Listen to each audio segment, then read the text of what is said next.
Balx vilayetinde howpsuzlyk güýçlerini geçiren bilelikdäki ameliyatın neticesinde bir näçe üýlerin ulagyn gaýtaryp talanmasyna dahil bolan 2 ýaragly ogrynyň jyma giýje öldürenligini habar berdiler.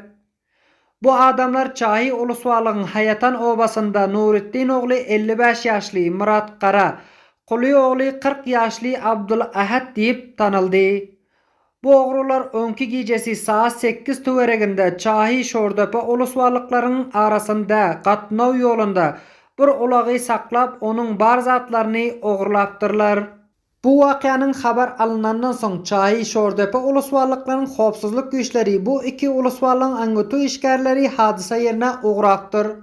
Geçirilen izarlaş gözlek ameliýaty jyma güni ertir saat 8:50 dowam etip, ogurlaryň yaragly ýagdaýda tutulandan soň howpsuzlyk güýçleri tarapyndan atylyp öldürdiler.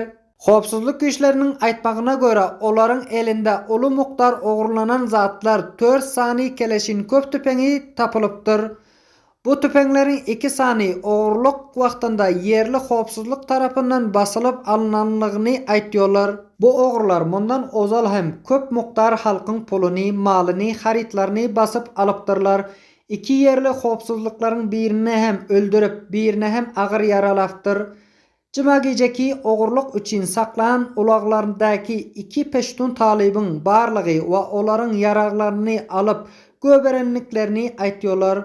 Bu wakadan soň iki uluswalygyň howpsuzlyk güýçleri bu ogurlaryň tutulmagynyň şertligini belläp ugruna çykypdyrlar. Türkmen 24 telewizioni Abdurrahim Kerimi.